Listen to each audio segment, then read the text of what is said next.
Charles arrived in the Land Rover, along with Annette Lanchow, and we piled our stuff for the day into it and set off. As we bumped and rattled our way out into the savannah once more, deep into the area where we had seen the rhino the previous day from the plane, I asked in a very casual, matter-of-fact, just out of interest kind of way, whether or not rhino were actually dangerous. Mark grinned and shook his head. He said it would be very unlucky indeed to be hurt by a rhino. This didn't seem to me entirely to answer the question, but I didn't like to press the point. I was only asking out of mild curiosity. Mark went on, anyway. "You hear a lot of stuff that simply isn't true," he said, "or at least is blown up out of all proportion just because it sounds dramatic. It really irritates me when people pretend that animals they meet are dangerous, just so it makes them seem brave or intrepid. It's like fishermen's tales. A lot of early explorers are really terrible exaggerators. They would double or quadruple the length of the snakes they saw. Perfectly innocent anacondas became 60-foot monsters that lay in wait to crush people to death. All complete rubbish. But the anaconda's reputation has been damaged for good." "But rhinos are perfectly safe?" I asked. "Oh, more or less. I'd be a bit wary of black rhinos if I was on foot. They've got a reputation for unprovoked aggression, which I suppose they've pretty much earned themselves. One black rhino in Kenya caught me off guard once and severely dented a friend's car, which I'd borrowed for the day. He'd only had it a few weeks. His previous car, which I'd borrowed for the weekend, had been written off by a buffalo. It was all very embarrassing. Hello, we found something." Charles had brought the Land Rover to a halt and was peering at the horizon through his binoculars. "Okay," he said, "I think I can see one about 2 miles away." We each looked through our own binoculars, following his directions. The early morning air was still cool, and there was no heat haze frying the horizon. Once I had worked out which group of trees in front of a tussocky hill it was we were meant to be looking just to the left and slightly in front of, I eventually found myself looking at something that looked suspiciously like the termite hill we'd almost killed ourselves tracking down 2 days earlier. It was very still. "Sure it's a rhino?" I asked politely. "Yup," said Charles, "dead sure. We'll stay parked here. They have very keen hearing, and the noise of the Land Rover would send it away if we drove any closer. So we walk." We gathered our cameras together and walked. "Quietly," said Charles. We walked more quietly. It was difficult to be that quiet, struggling through a wide, marsh-filled gully, with our boots and even our knees farting and belching in the mud. Mark entertained us by whispering interesting facts to us. "Did you know," he said, "that bilharzia is the second most common disease in the world after tooth decay?" "No, really?" I said. "It's very interesting," said Mark. "It's a disease you get from wading through infected water. Tiny snails breed in the water, and they act as hosts to tiny parasitic worms that latch onto your skin. When the water evaporates, they burrow in and attack your bladder and intestines. You'll know if you've got it because it's like really bad flu with diarrhea, and you also piss blood." "I think we're meant to be keeping quiet," I said. Once we were on the other side of the gully, we regrouped again behind some trees, and Charles checked on the wind direction and gave us some further instructions. "You need to know something about the way that a rhino sees his world before we go barging into it," he whispered to us. "They're pretty mild and inoffensive creatures for all their size and horns and everything. His eyesight is very poor, and he only relies on it for pretty basic information. If he sees 5 animals like us approaching him, he'll get nervous and run off. So we have to keep close together in single file. Then he'll think we're just one animal, and he'll be less worried." "Pretty big animal," I said. "That doesn't matter. He's not worried of big animals, but numbers bother him. We also have to stay downwind of him, which means that from here we're going to have to make a wide circle round him. His sense of smell is very acute indeed. In fact, it's his most important sense. His whole world picture is made up of smells. He sees and smells. His nasal passages are in fact bigger than his brain." From here it was at last possible to discern the creature with the naked eye. We were a bit more than half a mile from it. It was standing out in the open, looking at moments, when it was completely still, like a large outcrop of rock. From time to time its long, sloping head would wave gently from side to side, and its horns would bob slightly up and down as, mildly and inoffensively, it cropped the grass. It was not a termite hill. We set off again very quietly, constantly stopping, ducking, and shifting our position to try and stay downwind of the creature, while the wind, which didn't care one way or the other, constantly shifted its position too. At last we made it to another small clump of trees about 100 yards from the creature, which so far had seemed to be undisturbed by our approach. From here, though, it was just open ground between us and it. We stayed here for a few minutes to watch and photograph it. If any closer approach did in fact scare it off, then this was our last opportunity. The animal was turned slightly away from us, continuing gently to crop the grass. At last the wind was well established in our favour, and nervously, quietly, we set off again. It was a little like that game we play as children, in which one child stands facing the wall, while the others try to creep up behind and touch her. She will, from time to time, suddenly turn round, and anyone she catches moving has to go all the way to the back and start again. Generally, she won't be in a position to impale anyone she doesn't like the look of on a 3-foot horn, but in other respects it was similar. The animal is, of course, a herbivore. It lives by grazing.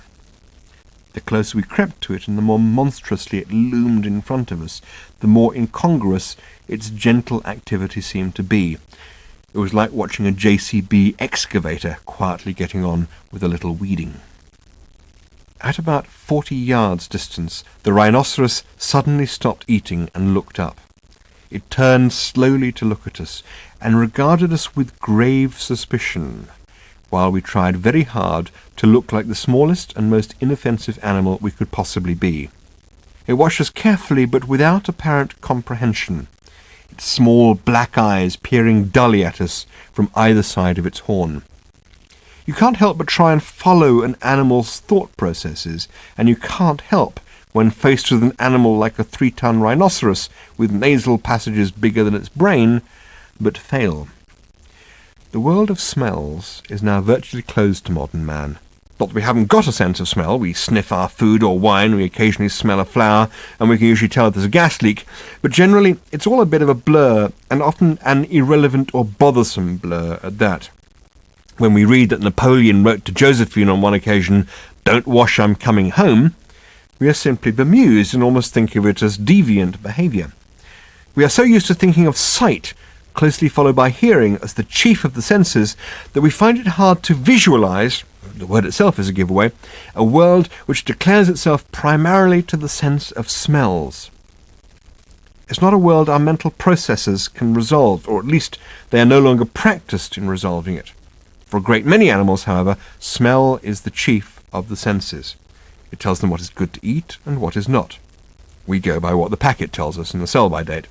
It guides them towards food that isn't within line of sight. We already know where the shops are. It works at night.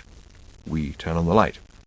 It tells them of the presence and state of mind of other animals. We use language. It also tells them what other animals have been in the vicinity and doing what in the last day or two.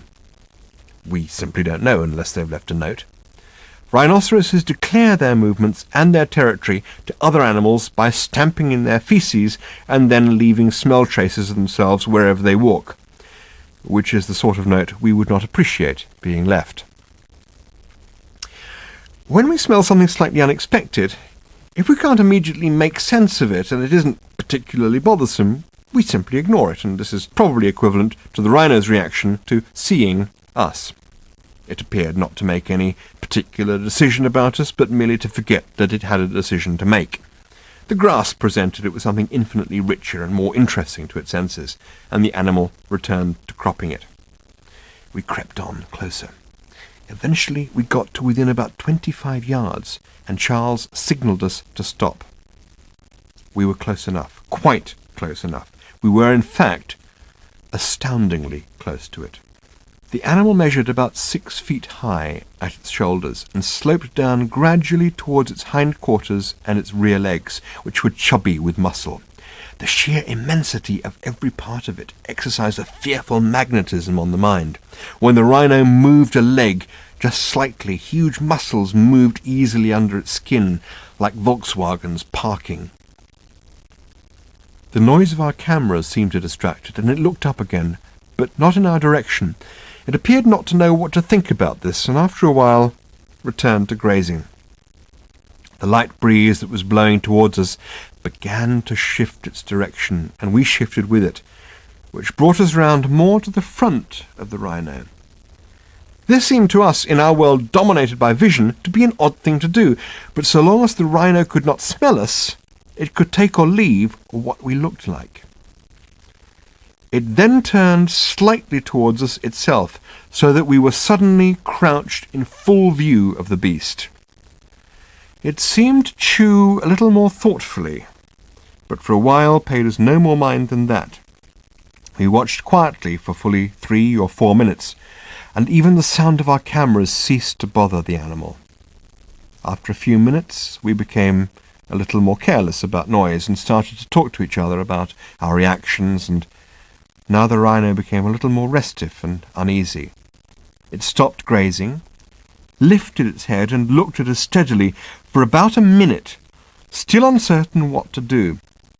Again, I imagine myself sort of sitting here in my study writing this through the afternoon and gradually realizing that a slight smell I had noticed earlier is still there, and beginning to wonder if I should start to look for other clues as to what it could be.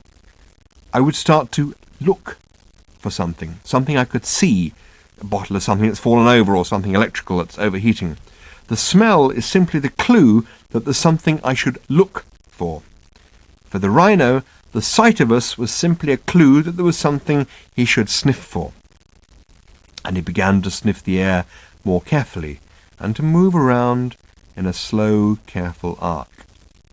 At that moment, the wind began to move around and gave us away completely. The rhino snapped to attention, turned away from us, and hurtled off across the plain like a nimble young tank. We had seen our northern white rhinoceros, and it was time to go home. The next day, Charles flew us back across the ostrich-skin savannah to Bunia Airport, where we were due once more to pick up a missionary flight returning to Nairobi. The plane was already there waiting, and a representative from the airline assured us, against the evidence of all our previous experience, that there would be no problems. We could go straight to the plane. Then, a few minutes later, we were told we would just have to go quickly to the immigration office. We could leave our bags. We went to the immigration office, where we were told that we should bring our bags. We brought our bags. Expensive-looking camera equipment. We were then confronted by a large Zayawa official in a natty blue suit, whom we had noticed earlier hanging around watching us take our baggage out of Charles's plane. I had had the feeling then that he was sizing us up for something. He examined our passports for a goodish long time before acknowledging our presence at all. Then at last he looked up at us, and a wide smile crept slowly across his face. "You entered the country," he said, "at Bukavu?" In fact, he said it in French, so we made a bit of a meal of understanding him, which was something that experience had taught us to do. Eventually, we admitted that, insofar as we'd understood the question, yes, we had entered at Bukavu. Then he said, quietly, triumphantly, "You must leave from Bukavu." He made no move to give us back our passports. We looked at him blankly. He explained slowly. Tourists, he said, had to leave the country from the same port by which they had entered.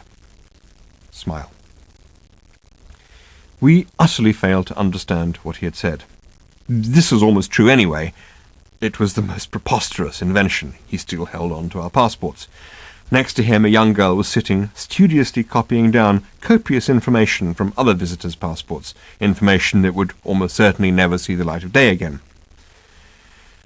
We stood and argued while our plane sat out on the tarmac, waiting to take off to Nairobi. But the official simply sat and held our passports. We knew it was nonsense. He knew we knew it was nonsense. That was clearly part of the pleasure of it. He smiled at us again, gave us a slow, contented shrug, and idly brushed a bit of fluff off the sleeve of the natty blue suit, towards the cost of which he clearly expected a major contribution. On the wall above him, gazing seriously into the middle distance, from a battered frame, stood the figure of President Mobutu, resplendent in his leopard-skin pillbox hat.